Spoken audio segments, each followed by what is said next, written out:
Minus D phi B by D T. Alright,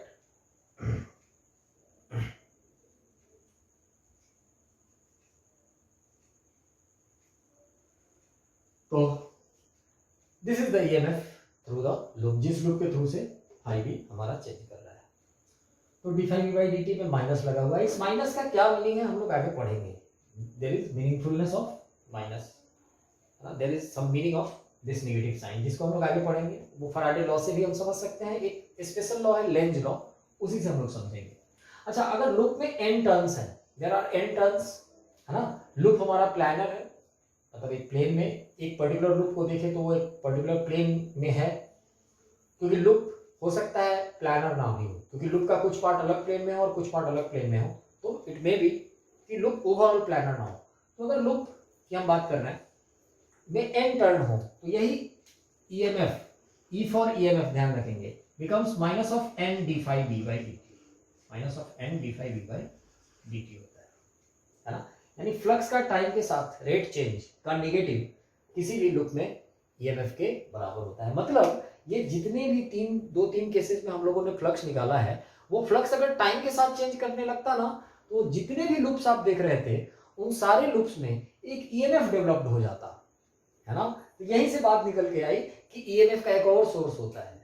जैसे EMF का source current electricity में battery chemical energy converted into electrical energy, आज यहाँ हम लोग देख रहे थे कि हमारे लूप में किसी भी तरीके से फ्लक्स चेंज हो जाए, हमारा किसी भी तरीके से फ्लक्स चेंज हो जाए। तो अब देखिए, फ्लक्स चेंज करने की अगर हम बात करते हैं, फ्लक्स चेंज करने की अगर हम बात करते हैं, तो ये फाई बी क्या है, यानी फ्लक्स को टाइम के साथ चेंज करना है। यानी फॉर ईएमएफ, ईएमएफ यानी E to come, phi B should be function of time. Phi B जो होना चाहिए, यानी मैग्नेटिक फ्लक्स जो होना चाहिए, वो टाइम का फंक्शन होना चाहिए, तभी तो D phi B by D t कुछ आएगा। और फाई बी क्या था, तो फाई बी टाइम का फंक्शन कैसे होगा, तो हम जानते हैं कि फाई बी जो है वो तो बी डॉट ए है, बी डॉट ए है या बी डॉट डी ए भी बोलो, हमें यहाँ एक बात समझनी है, फाई बी जो है वो बी डॉट ए है, सपोज बी कांस्टेंट ही है ना, लेकिन बी वेरिएबल भी हो सकता है। अगर बी वेरिएबल होगा तो ये इंटीग्रेशन ऑफ दिस है। तो फाई बी को टाइम के साथ चेंज करना पड़ेगा, जरा समझना है इस बात को कि फाई बी यानी मैग्नेटिक फ्लक्स को टाइम के साथ चेंज करना पड़ेगा, तभी जाकर के ईएमएफ आएगा इस फॉर्मूले से। और फाई बी को टाइम के साथ चेंज कराने के लिए हमें अब देखना है कि फाई बी होता क्या है। तो phi B magnetic flux, magnetic field और एरिया का डॉट प्रोडक्ट होता है। तो इसे टाइम के साथ मुझे चेंज कराना है, तो मेरे पास बहुत सारे तरीके हैं, है ना। तरीका, जैसे पहला तरीका ये हो सकता है कि हमारा बी ही टाइम का फंक्शन हो जाए, हमारा मैग्नेटिक फील्ड ही टाइम का फंक्शन हो जाए, मैग्नेटिक फील्ड ही टाइम के साथ चेंज करने लगे, मतलब जो मैग्नेटिक फील्ड आया है कहीं से वो टाइम के साथ वेरी करने लगे। जैसे अब मैग्नेटिक फील्ड टाइम के साथ कैसे वेरी करेगा, तो फिर सोचो कि मैग्नेटिक फील्ड कहां से आता है, तो मैग्नेटिक फील्ड किसी करंट से आता है, करंट कैरिंग कंडक्टर का ही मैग्नेटिक फील्ड होता है मूविंग चार्ज की वजह से। तो अगर मैं करंट चेंज करने लगूं, मतलब मैग्नेटिक फील्ड का जो सोर्स है करंट, उस करंट को ही मैं टाइम के साथ चेंज कर दूं, तो मेरे पास एक टाइम वेरिंग मैग्नेटिक फील्ड आ जाएगा। और उस टाइम वेरिंग मैग्नेटिक फील्ड में कुछ एरिया मैं रख दूं, तो उस एरिया के थ्रू से मैग्नेटिक फ्लक्स चेंज हो जाएगा, क्योंकि मैग्नेटिक फ्लक्स में बी डॉट ए होता है। और मैग्नेटिक फ्लक्स जब टाइम के साथ चेंज करेगा तो ईएमएफ आ जाएगा। सोच सकते हैं हम लोग ऐसा।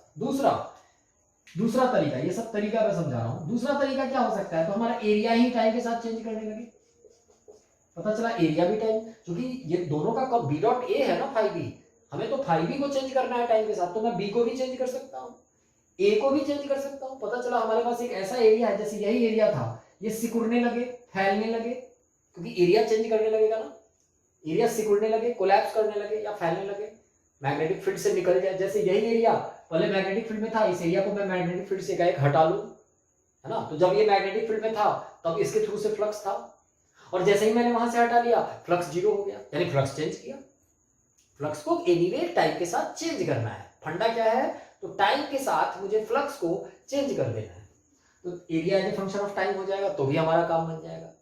दूसरी बात, यहां डॉट भी लगा हुआ है, एक चीज और देखना, बी डॉट ए का मतलब टाइम के साथ अगर फ्लक्स को चेंज करना है, तो पता चला बी और ए क्या ओरिएंटेशन भी चेंज कर सकते हैं, क्योंकि बी डॉट ए बेसिकली क्या है, बी ए कॉस थीटा ही तो है। तो बी को टाइम के साथ चेंज करो, ठीक है, ए को टाइम के साथ चेंज करो, ठीक है, आप थीटा को भी तो टाइम के साथ चेंज कर सकते हो। मतलब मैग्नेटिक फील्ड और एरिया के बीच का जो एंगल है उसको भी हम टाइम के साथ चेंज करके फाई को चेंज कर सकते हैं और ईएमएफ प्राप्त कर सकते हैं। तो थीटा को चेंज करने का क्या तरीका है? तो थीटा को चेंज करने का तरीका है कि एक मैग्नेटिक फील्ड में लूप को रख दो और लूप को रोटेट करो। लूप को क्या करो? रोटेट करो, है कि नहीं? या बहुत सारे और तरीके हो सकते हैं, क्योंकि तीन ये तो अलग अलग तरीके हो गए, तीनों का कॉम्बिनेशन, पता चला एरिया भी चेंज कर रहा है, फील्ड भी चेंज कर रहा है, ओरिएंटेशन भी चेंज कर रहा है, तब भी हो जाएगा। मतलब मेन फंडा क्या है? तो मेन फंडा ये है, किसी भी तरीके से फ्लक्स अगर टाइम के साथ चेंज करने लगा, है ना, फ्लक्स अगर टाइम वेरिंग हो गया तो ईएमएफ आ जाएगा, लूप के क्रॉस ईएमएफ आ जाएगा। और अगर उस लूप में कुछ रेसिस्टेंस हमें पता हो पहले से, तो हम उस लूप में जो करंट आएगा उस करंट को भी निकाल सकते हैं। तो करंट हो जाएगा हमारा, जैसे मान लो जिस भी लूप में ये ईएमएफ आया है, अगर उसका रेसिस्टेंस आर हो तो current I is equal to हम लोग लिख सकते हैं EMF by resistance, that is 1/r minus D phi by d phi B by D t. हम लोग करंट भी निकाल सकते हैं, ठीक है ना। नेक्स्ट क्लास में इससे आगे हम लोग बढ़ेंगे, ठीक है ना।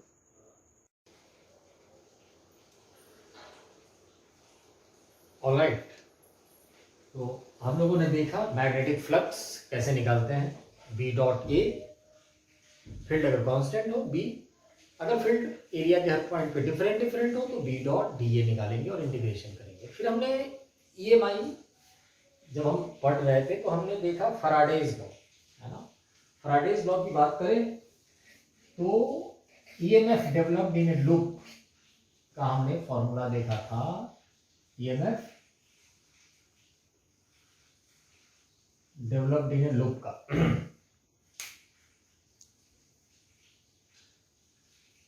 EMF developed in a loop क्या होता था? वो होता था EMF E is equal to minus of D phi B by D. कभी कभी मैं ये बी ना भी लिखूं ना तो भी आप मैग्नेटिक फ्लक्स ही समझना, है ना, minus D phi by D t भी लिख दो तो सोचना नहीं है।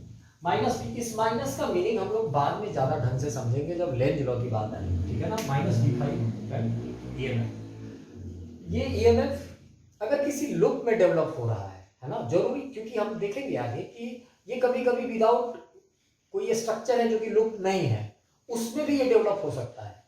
लेकिन अगर किसी लूप में डेवलप होता है ना और लूप का अपना कुछ रेसिस्टेंस है, मतलब लूप यानी बोले तो क्लोज पाथ, लूप का अपना एक रेसिस्टेंस है, तो उस लूप में करंट आ जाएगा, क्योंकि ईएमएफ आ गया ना, ईएमएफ आ जाने से करंट आ जाएगा।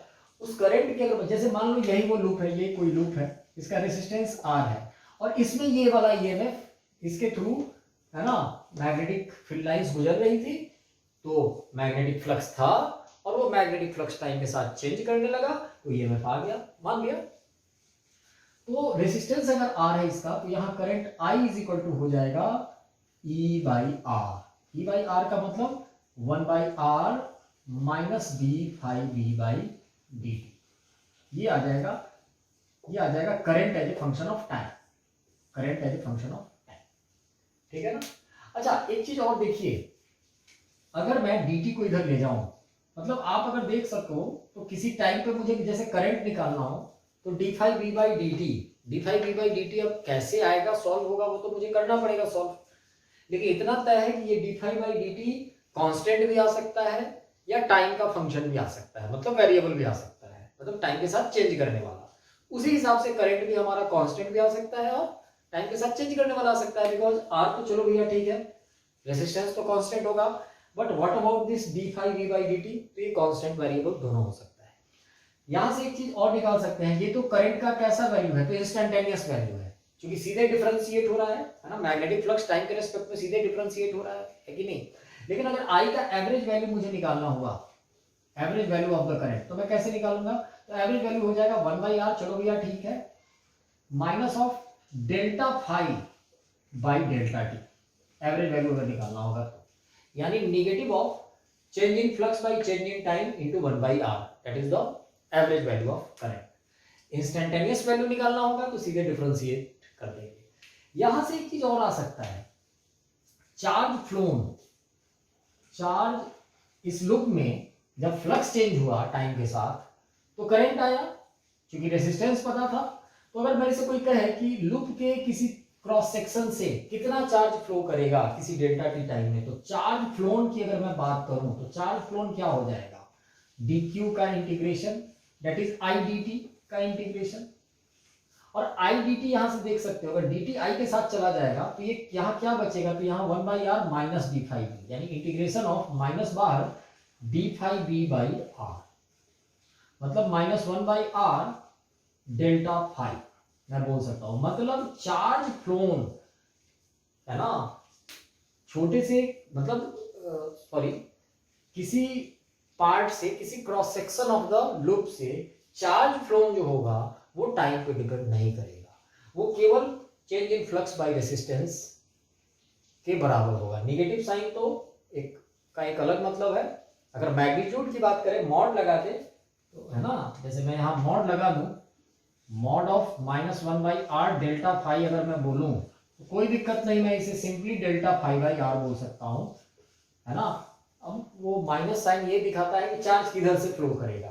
For a given change of flux with time, charge clockwise flow करेगा कि एंटी क्लॉकवाइज फ्लो करेगा, वो माइनस का रोल है वहां पे, वो अलग बात है। मैं केवल चार्ज फ्लो की बात करूं, इस बात को छोड़ दूं कि कैसे फ्लो कर रहा है, क्लॉकवाइज या एंटी क्लॉकवाइज, तो मैं कह सकता हूं कि द फ्लोन चार्ज और the charge flown is equal to change in flux per unit resistance, change in flux per unit resistance कह सकता हूं। यानी ये बिल्कुल उस टाइम पे डिपेंड नहीं करेगा, टाइम इंटरवल पे डिपेंड नहीं करेगा। जैसे मान लो फ्लक्स, इनिशियल फ्लक्स कुछ था, जैसे इनिशियल फ्लक्स था 5 वेबर, फाइनल फ्लक्स हो गया 10 वेबर। अब ये 5 वेबर से 10 वेबर फ्लक्स जाने में तुम 2 सेकंड लगाओ, 4 सेकंड लगाओ या 10 सेकंड लगाओ, उस लूप के किसी भी क्रॉस सेक्शन से सेम अमाउंट का ही चार्ज फ्लो करेगा, क्योंकि अमाउंट ऑफ चार्ज फ्लो में टाइम कहीं नहीं आया है, वो change in flux per unit resistance आया है, change in flux per unit resistance आया है, ठीक है ना। जैसे देखिए एक क्वेश्चन हम लोग करते हैं, इस पे एक क्वेश्चन से और ज्यादा क्लियर हो जाएगा ये।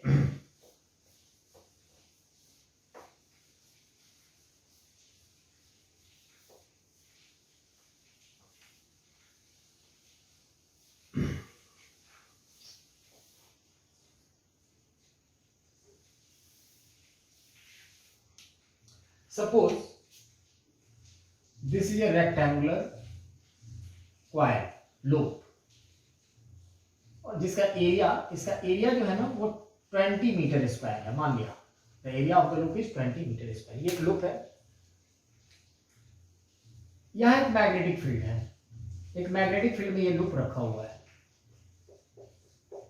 The magnetic field is B is equal to 2 Tesla.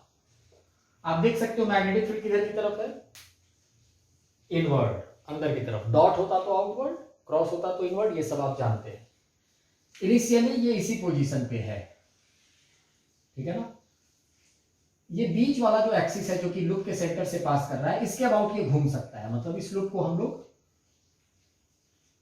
Rotate करा सकते हैं। इसका कुछ रेसिस्टेंस मान लो, इस पूरे लूप का रेसिस्टेंस R जो है ना वो है 2 ओम, मान लिया resistance is 2 ohm. If loop is rotated by 180 degree in पहला पार्ट 2 सेकेंड और दूसरा part in 4 second, then find average value of EMF, current and charge flown in both cases। both cases का मतलब case A case B। कहने का मतलब ये है, क्वेश्चन को समझिए कि इस लूप को मुझे 180 डिग्री से घुमाना है। घुमाने का सेंस दिया हुआ है, मतलब मान लो 180 डिग्री से घुमाने का मतलब, जैसे suppose P Q R S ये हमारा लूप है, 180 डिग्री से घुमाने का मतलब है कि Q जो है ना वो यहां आ जाए, P यहां चला जाए, R S के पास और S R के पास चला जाए। 180 डिग्री से घुमाने का मतलब ये होता है, क्लियर है ना। जैसे मैं ऐसे पकड़ू ये 180, समझ में आ गई बात। यानी QR जो है ना, QR जो मेरे राइट हैंड में था और लेफ्ट हैंड में PS था, लेफ्ट हैंड के पास QR आ जाए और राइट हैंड के पास PS चला जाए, 180 डिग्री से घूम गया, है ना। जैसे ये लूप है आपके सामने है, ये 180 डिग्री से घूम गया, ठीक है ना। चलिए ओके, निकालते हैं हम लोग सारे पार्ट को। सबसे पहले EMF, average value of EMF क्या हो जाएगा। तो EMF क्या होता है, तो एवरेज वैल्यू हम लोग तो जानते हैं कि EMF E जो होता है माइनस d∅v/dt होता है, d∅v/dt होता है। तो ये तो इंस्टेंटेनियस वैल्यू, क्योंकि सीधे डिफरेंशिएट हो रहा है यानी इंस्टेंटेनियस वैल्यू निकलेगा। एवरेज वैल्यू का मतलब होता है कि एवरेज की बात होती है तो हम ऐसे करेंगे, minus of delta phi by delta t. Minus sign से कोई यहां डरना नहीं है अभी, क्योंकि माइनस साइन वो फैराडेज लॉ, लेंज लॉ से हम लोग और समझेंगे। अब मैं मैग्नीट्यूड की अगर बात करूं तो मैं मॉड सीधे लगा दूंगा, है ना। मॉड लगा दूंगा तो मुझे सीधे delta phi by delta t करना पड़ेगा, है ना, delta phi by delta t. या मैं माइनस को रहने ही देता हूं, अगर आपको कंफ्यूजन हो तो आप माइनस को रहने दो, कोई दिक्कत नहीं है, minus delta phi by delta, या माइनस को रहने देने से कुछ नहीं होता। अब माइनस डेल्टा फाई का मतलब अब मैं कैसे करूंगा, तो minus of final flux minus initial flux by total time. जैसे केस ए की बात करें तो 2 सेकंड में हो रहा है, यानी टाइम टोटल 2। सबसे पहले केस ए को सॉल्व करते हैं। फाइनल फ्लक्स कितना होगा, तो फाइनल फ्लक्स का मतलब, अब जैसे मान लेता हूं कि हमारा एरिया का डायरेक्शन अंदर में पॉजिटिव है, अंदर में पॉजिटिव है। मैग्नेटिक फील्ड क्या है, अंदर की ही तरफ है, मैग्नेटिक फील्ड अंदर की ही तरफ है। तो इनिशियल फ्लक्स तो हमारा आसानी से निकल जाएगा। इनिशियल फ्लक्स क्या हो जाएगा, इनिशियल फ्लक्स हमारा हो जाएगा, क्योंकि एरिया का डायरेक्शन मैंने अंदर ले लिया। अंदर क्यों लिया, हमारी इच्छा, क्योंकि ओपन सरफेस एरिया है, कहीं भी ले सकते हैं, तो अंदर ले लिया। तो इनिशियल फ्लक्स क्या हो जाएगा, तो B इंटू ए, क्योंकि B कांस्टेंट है, B कितना है 2, एरिया कितना है 20, 2 20 जा 40, है ना। और फाइनल फ्लक्स क्या हो जाएगा, अगर फाइनल फ्लक्स की बात करें तो फाइनल फ्लक्स हमारा हो जाएगा, अगर मैं बात करूं 180 डिग्री घूमने के बाद, एरिया तो अंदर वाला लिया था ना, तो PQRS अंदर की तरफ एरिया लिया था, जब 180 डिग्री से घुमाएंगे तो एरिया बाहर की तरफ आ जाएगा, क्योंकि एक क्वेश्चन जब एक बार तय कर लिया तो उसी एरिया का डायरेक्शन हम पॉजिटिव लेंगे, एक ही मतलब सिस्टम को फॉलो करेंगे। तो जब मैं 180 डिग्री से घुमा दूंगा ना, तो फील्ड तो इनवर्ड ही है, लेकिन एरिया हमारा आउटवर्ड आ जाएगा, क्योंकि पहले एरिया इनवर्ड था जब नहीं घुमा था। तो उस केस में फ्लक्स क्या आ जाएगा, तो उस केस में फ्लक्स हमारा हो जाएगा एरिया और फील्ड के बीच में 180 डिग्री एंगल। तो BA cos 180, cos 180 कितना होता है -1, यानी माइनस ऑफ B इंटू ए, यानी फाइनल जो होगा माइनस ऑफ B इंटू ए कितना हो जाएगा 22 जा अगेन 40, लेकिन ये -40 होगा, ये 40 होगा। तो एवरेज वैल्यू ऑफ EMF वाली तुरंत आ जाएगा। एवरेज वैल्यू ऑफ EMF आ जाएगा, माइनस तो पहले है ही, minus of -40 by 2, that is -40 -80 और माइनस पीछे लगा हुआ है, यानी +80 by 2, that is 40 volt answer. Average value of EMF in the first case is 40 volt, ठीक है। चलिए ओके, एवरेज करंट कितना आ जाएगा, तो करंट क्या आ जाएगा, एवरेज वैल्यू ऑफ करंट क्या हो जाएगा, तो average value of current is average value of EMF by resistance. Average value of EMF by resistance, average value of EMF कितना आ चुका है 40 volt. So 40 volt by resistance कितना है हमारा 2, है ना, रेजिस्टेंस 2 है, तो 40 by 2 that is 20 ampere. Average value of current आ जाएगा, एवरेज वैल्यू ऑफ करंट। अच्छा, चार्ज फ्लोन क्या आ जाएगा, डेल्टा क्यू कितना आ जाएगा, तो चार्ज फ्लोन आ जाएगा डेल्टा फाई बाई आर, अभी आया था, है ना, minus of delta phi by R. तो चेंजिंग फ्लक्स माइनस ऑफ ये जो आया था कितना आया था, चेंजिंग फ्लक्स कितना आया था 40 80 by R, 80 changing flux by resistance 2 that is 40 coulomb. Charge flown कितना आ गया 40 कूलम। केस ए हमारा सॉल्व हो गया, केस ए इज सॉल्व। अब जरा देखते हैं केस बी को, ठीक है ना। तो देखो केस बी को जब मुझे सॉल्व करना होगा तो सारे काम मैं ऐसे ही करूंगा, क्योंकि हमारा लूप जो है ना 180 डिग्री से ही घुमा है ना, for the same change of orientation of loop. एक बार 2 सेकंड में लूप को घुमाया था हमने, और इस बार 4 सेकंड में लूप को 180 डिग्री से मैंने घुमाया है। तो देखो 4 सेकंड से जब घुमाएंगे ना, तो फ्लक्स में चेंजिंग तो वही है, तो फ्लक्स चेंजिंग में कोई दिक्कत नहीं है। EMF average value of EMF क्या आ जाएगा, तो चेंजिंग फ्लक्स तो अभी भी कितना आया था -40 -80 ब्रैकेट के बाहर माइनस लगा हुआ है 80, तो एवरेज वैल्यू ऑफ EMF आ जाएगा 80 बाई टाइम, है ना, 4 सेकेंड, टाइम कितना 4 सेकेंड, 80/4 दैट इज 20 वोल्ट। तो देख लीजिए एवरेज ईएमएफ चेंज हो गया, क्योंकि पहली दफा ईएमएफ बड़ी जल्दी चेंज हुआ था ना, 2 सेकंड में ही काम कर दिया था, तो ईएमएफ ज्यादा आया था। यानी फ्लक्स जितना रैपिडली चेंज करे ईएमएफ उतना ही ज्यादा होता है, हम कह सकते हैं। एक थ्योरेटिकल पॉइंट निकल के बाहर आया, जैसे same change of flux 4 second पे हो और same change of flux 2 second पे हो, तो 2 सेकंड वाले केस में ईएमएफ ज्यादा होगा, क्योंकि ईएमएफ निकालने के लिए टाइम इंटरवल जो है ना डिनोमिनेटर में जा रहा है। यहाँ 20 वोल्ट ही आया, पहले 40 वोल्ट आया था। अब देखिए एवरेज वैल्यू ऑफ करंट क्या आ जाएगा, तो average value of EMF by resistance that is 20 by resistance कितना है 2 ओम, तो 20/2 10 एम्पीयर। देखिए एवरेज वैल्यू ऑफ करंट भी कम आ गया, पहले 20 आया था अब 10 आ गया। लेकिन चार्ज फ्लोन जरा देख लीजिए, चार्ज फ्लोन को टाइम से कोई मतलब नहीं होता है। Charge flown again delta phi by R, change in flux कितना आया था 80 और बाई रेसिस्टेंस कितना है अभी भी, तेजी से घुमा देने से कम टाइम में घुमा देने से रेसिस्टेंस पे कोई फर्क नहीं पड़ेगा। सो 80 बाई अगेन 2 40 कूलम भी आया। यानी average value of EMF, average value of current change कर सकता है, लेकिन चार्ज फ्लोन चेंज नहीं कर सकता।